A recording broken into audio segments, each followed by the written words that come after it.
छोटा बिजनेस शुरू करने से इंसान छोटा नहीं बनता, इंसान बड़ा बनता है। यही करके दिखाया है मेरठ की सोनिका ने। इनके हस्बैंड एक पेंटर थे, घर का खर्चा चलाना बहुत मुश्किल हो रहा था। इन्होंने सोचा कि मैं अपने हस्बैंड का हाथ बटाती हूँ, इनके साथ साथ कोई काम शुरू करती हूँ। बहुत मुश्किल से 30-32 हज़ार रुपये इन्होंने इकट्ठे किए और वहाँ से इन्होंने अपने ही घर के अंदर झाड़ू बनाने का प्रोजेक्ट शुरू कर दिया, झाड़ू बनाने का बिजनेस शुरू कर दिया, बहुत ही छोटे लेवल से। आज वो हर महीने के 12 लाख रुपए सेल कर रही हैं। बताना क्या चाह रहा हूँ, बताना ये चाह रहा हूँ कि अगर आप कोई छोटा सा भी काम करना चाहें तो धीरे धीरे करके उसको बड़ा कर सकते हैं। आज इस वीडियो में मैं आपको झाड़ू की मैन्युफैक्चरिंग यूनिट कैसे घर में ही लगा सकते हैं वो सिखाने वाला हूँ। पहले तो अभी तक अगर आपने इस पेज को सब्सक्राइब नहीं किया है तो आप कर लीजिए। मैं अलग अलग वीडियोज में अलग अलग बिजनेसेस की राय आपको देता हूँ। खुद मैं एक अच्छे स्केल का बिजनेस करके बैठा हूँ, टेक्सटाइल मेरा ब्रांड है। मैंने पहले भी वीडियोज में आपको बताया है कि इंडिया के टॉप मॉल्स में हमारे स्टोर्स है। दिल्ली, गुड़गांव, गाजियाबाद, लुधियाना हमारे स्टोर्स हैं। मैं कंपनी को लीड करता हूं, तो ये इन्फॉर्मेशन मैं आपको डायरेक्टली पास ऑन करता हूं। So you can subscribe to my videos, you will get benefited out of it. अब बात कर लेते हैं झाड़ू के बिजनेस की, इसको कैसे कर सकते हैं, इसका मैन्युफैक्चरिंग कैसे सेटअप किया जा सकता है। सबसे पहले तो कि मैं आपको ये बता दूं कि इन्वेस्टमेंट कितना चाहिए। देखो, वैसे तो झाड़ू बनाने की जो मशीनें हैं ना 8,000, 10,000, 12,000 से शुरू हो जाती है, लेकिन एक ठीक ठाक मशीन जो आपको ठीक स्केल पे प्रोडक्शन करके दे, ऐसी जो मशीन है ना वो 25 से 30, 35, 40 हज़ार तक आती है। एवरेज हम 30,000 रुपये पकड़ लेते हैं। फिर आपको कुछ रॉ मटेरियल चाहिए होगा जिसकी कॉस्ट 20-1 हज़ार रहती है। एक चीज़ जो इंपॉर्टेंट है, आप मार्केट में जाएंगे ना और आप देखेंगे या तो कोई बड़ी कंपनियों की झाड़ू बिक रही होगी या फिर लोकल अगर बिक रही होगी ना तो उनका ब्रांड नेम भी अच्छा नहीं होगा, उनके ग्राफिक्स भी अच्छे नहीं होंगे। अगर आपने झाड़ू का मैन्युफैक्चरिंग करना है या किसी भी चीज़ का मैन्युफैक्चरिंग करना है ना तो आपके जो लेबल्स है, आपका जो ब्रांड नेम है वो अच्छा होना चाहिए, उसका ग्राफिक बहुत अच्छा होना चाहिए। तो मैं हाईली रिकमेंड ये करता हूँ कि आप ना एक ग्राफिक डिज़ाइनर हायर करें जो आपको अच्छे ग्राफिक्स बना के देगा। आप सोचिए, मान लो आप मार्केट में एक झाड़ू खरीदने जाते हैं, वहाँ पे 2 झाड़ू हैं, एक में ग्राफिक बहुत अच्छा है, जो उसका प्रिंट है उस पर लगा हुआ है, झाड़ू का जो पैकेजिंग है वो बहुत अच्छा है, एक में पैकेजिंग खराब है। झाड़ू की क्वालिटी सेम होगी लेकिन जिसकी पैकेजिंग अच्छी होगी ना उसको आप लेना प्रेफर करेंगे। तो ग्राफिक डिजाइनर हायर करें, वहां से डिजाइन बनवाएं और वो वहां से आप पैकेजिंग बनवाएं। तो ये सारा काम करने में ना आपको 50 से 60 हज़ार का शुरू में खर्चा आएगा। यहां से आप शुरू करें। अब बात कर लेते हैं ग्रॉस मार्जिन की। झाड़ू की मैन्युफैक्चरिंग में जो सारा कुछ मिला के खर्चा आता है वो 35 रुपए के आसपास आता है। अभी मैं बात कर रहा हूँ फुल झाड़ू की। मोटा मोटा देखें तो 2 तरह की झाड़ू होती है, वैसे तो बहुत तरह की होती है, नारियल की भी झाड़ू होती है, बहुत तरह की होती है, लेकिन जो मोस्टली बिकती हैं एक तो होती है सीख वाली झाड़ू, एक होती है फुल झाड़ू। तो मैं फुल झाड़ू की बात कर रहा हूँ। 35 रुपए की मैन्युफैक्चरिंग कॉस्ट रहती है और 55 रुपए की आप उसको होलसेल में बेच सकते हैं। तो 20 रुपए आपका एक झाड़ू पे मार्जिन आएगा और एक जो बंडल रहता है उसमें 25 झाड़ू होती है, मतलब एक बंडल में आप 500 रुपए कमा सकते हैं। कोई छोटा मैन्युफैक्चरर भी 10 बंडल तो इजीली दिन के बेच लेता है। मतलब 10 बंडल अगर आप इजीली दिन के बेचेंगे तो आपका महीने का जो रेवेन्यू रहेगा वो करीब 1.5 लाख का रहेगा। अब आप एक काम और कर सकते हैं, आप जो मार्जिन अपना है बंडल पे जो हमने 500 रुपये लिया है उसको घटा के 250 रुपये भी कर सकते हैं। जैसे ही आप उसको घटा के 500 से 250 रुपये कर देंगे तो आपकी सेल बढ़ जाएगी।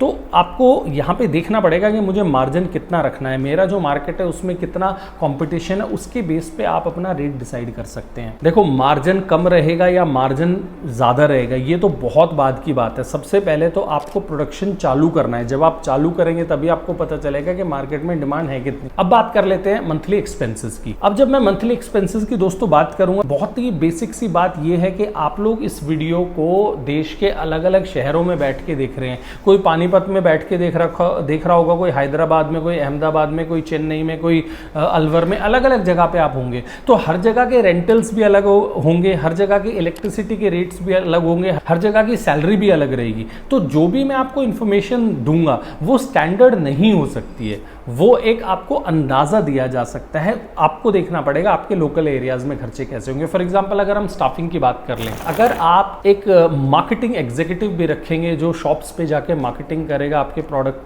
के लिए ऑर्डर्स लेके आएगा, आप 2-3 हेल्पिंग स्टाफ भी रखेंगे, एक आप अपने यूनिट में झाड़ू को बनाने वाला भी रखेंगे, तो 50 से 60 हज़ार रुपये अगर आप खर्चा अपने स्टाफ की सैलरी पे करेंगे। इलेक्ट्रिसिटी मेंटेनेंस 5,000 रुपये आप पकड़ लीजिए। ट्रैवल एंड ट्रांसपोर्टेशन ट्रांसपोर्टेशन, जो ग्राहकों को सामान भेजना है उसका जो ट्रांसपोर्टेशन खर्चा रहेगा, जो आपका मार्केटिंग एग्जीक्यूटिव जाएगा उसका खर्चा रहेगा 20-1 हज़ार रुपये का, आप ये खर्चा का एस्टिमेट लगा सकते हैं। अदर एक्सपेंसेस 10,000 लगा के हम 90 से 95 हज़ार रुपये खर्च कर देंगे इसमें, अगर हमारा रेवेन्यू 1.5 लाख का है। फिर से दोस्तों मैं आपको ये बता रहा हूँ कि आप अलग अलग जगहों पे बैठ के ये वीडियो देख रहे हैं, तो हो सकता है आप में से कुछ लोगों को ये जो मैं फिगर्स बता रहा हूँ ये बहुत हायर लगे।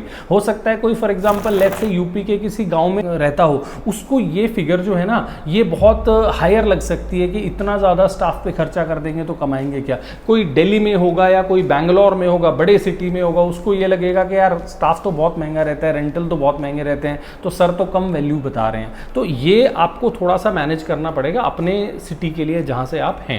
अब हमने बात की थी, एक अंदाजा लिया था कि 1.5 लाख का हमारा रेवेन्यू और 95 हज़ार रुपये हमारा खर्चा है, तो इसमें इस प्रोजेक्ट में हम महीने का 50 से 55 हज़ार रुपये कमा सकते हैं। अब दोस्तों एक और चीज़ आपको बताना चाहूँगा, वो ये है कि वीडियो में ये नहीं बताया जा सकता कि ये बिज़नेस करना कितना डिफ़िकल्ट होगा।